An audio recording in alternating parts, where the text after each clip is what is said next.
ਨਸਲ ਜਿਹੜੀ ਅੱਛੀ ਹੋਵੇ ਨਾ ਤੇ ਉਹਨੂੰ ਖੁਰਾਕ ਅੱਛੀ ਦਿਓ ਤੇ ਦੁੱਧ ਵੱਧ ਜਾਂਦਾ ਹੈ। ਜਿਹੜੀ ਨਸਲ ਭੈੜੀ ਉਹਨੂੰ ਜਿੰਨੀ ਦਿਲੇ ਖੁਰਾਕ ਪਾ ਦਿਓ ਲੇਕਿਨ ਉਸ ਮਕਦਾਰ ਨਾਲ ਦੁੱਧ ਨਹੀਂ ਵਧਾਉਣ ਲੱਗੇ। ਅੱਛੀ ਕੋਰੀਆ ਕਿੰਨੀ ਦੇਰ ਕੰਮ ਕਰਕੇ ਆਏ ਸੋ? ਤਕਰੀਬਨ ਮੈਂ ਕੋਈ 7 ਸਾਲ ਕੰਮ ਕਰਕੇ ਆਇਆ। ਅੱਛਾ, ਕੋਰੀਆ ਦੇ 7 ਸਾਲਾਂ ਦੇ ਵਿੱਚ ਤੁਸੀਂ ਉੱਥੇ ਕੋਈ ਡੇਅਰੀ ਫਾਰਮ ਵੇਖਿਆ ਸੀ? ਬੜੇ ਬੜੇ ਉੱਥੇ ਗਾਵਾਂ ਦੇ ਫਾਰਮ ਨੇ, ਮੱਝਾਂ ਦੇ ਫਾਰਮ ਨੇ। ਅੱਛਾ, ਉਹ ਲੋਕ ਐਸੇ ਕਿਹੜੇ ਕੰਮ ਕਰਦੇ ਨੇ ਕਿ ਜਿਹੜੇ ਸਾਡੇ ਡੇਅਰੀ ਫਾਰਮਰ ਹਜ਼ਰਾਤ ਨਹੀਂ ਕਰਦੇ ਤੇ ਅਸੀਂ ਪਿੱਛੇ ਆਉਣਾ ਸੀ? ਉਹ ਤੇ ਕਹਿ ਪੱਠੇ ਜਿਹੜੇ ਨੇ ਇਹ ਨਹੀਂ ਪਾਉਂਦੇ, ਸਿਰਫ ਸੈਲਜ ਪਾਉਂਦੇ ਨੇ ਤੇ ਵੰਡਾ ਪਾਉਂਦੇ ਨੇ।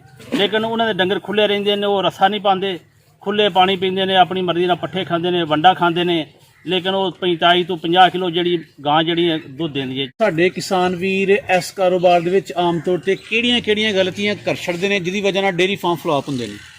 ਇਹ ਜੀ ਇੱਕ ਤੇ ਖੁਰਾਕ ਨਹੀਂ ਸਹੀ ਦਿੰਦੇ, ਦੂਜਾ ਜਿਹੜੀਆਂ ਮੱਝਾਂ ਨੂੰ ਦਵਾਈ ਦੀ ਨਾ ਵਕਤ ਸਿਰ ਨਹੀਂ ਦਿੰਦੇ। ਕਈ ਵਾਰੀ ਥਣ ਮਰ ਜਾਂਦੇ ਨੇ, ਕਈ ਹੋਰ ਬਿਮਾਰੀਆਂ ਲੱਗ ਜਾਂਦੀਆਂ ਨੇ, ਉਹ ਵਕਤ ਸਿਰ ਦਵਾਈ ਨਹੀਂ ਲਿਆਉਂਦੇ ਤਾਂ ਉਹ ਡੰਗਰ ਦਾਇਆ ਹੋ ਜਾਂਦਾ।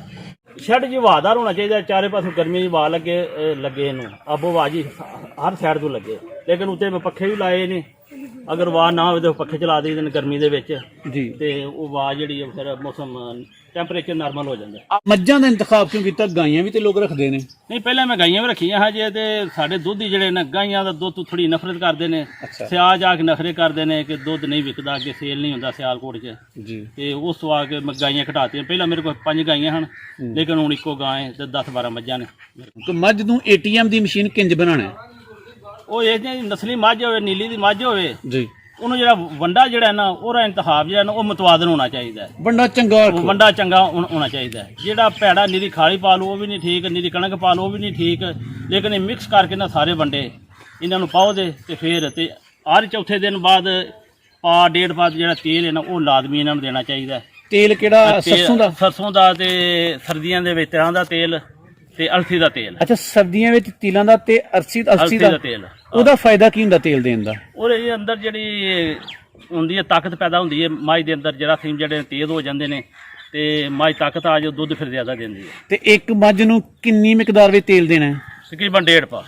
ਗਰਮੀਆਂ ਵਿੱਚ ਵੀ ਤੇ ਸਰਦੀਆਂ ਵਿੱਚ? ਸਰਦੀਆਂ 'ਚ ਇਹ ਲਗਾਤਾਰ ਦਿੰਦੇ ਰਹਿਣਾ ਚਾਹੀਦਾ? ਤਕਰੀਬਨ ਮੈਂ ਹਰ ਚੌਥੇ ਦਿਨ ਦੇਣਾ। ਸਰ, ਤੁਹਾਡੇ ਫਾਰਮ ਤੇ ਮੈਂ ਵੇਖਣਾ ਪਿਆ ਤੁਹਾਡੇ ਬਰਸ਼ੂਟ ਮਾਸ਼ਾਅੱਲਾ ਇਹਨਾਂ ਦੇ ਜਾ ਬੜੇ ਸਿਹਤਮੰਦ ਨੇ। ਇਹਨਾਂ ਦਾ ਧਿਆਨ ਕਿੰਜ ਰੱਖਦੇ ਹੋ? ਇਹਨਾਂ 3 ਮਹੀਨੇ ਜੀ ਦੁੱਧ ਦੇਈਦਾ। ਠੀਕ ਆ।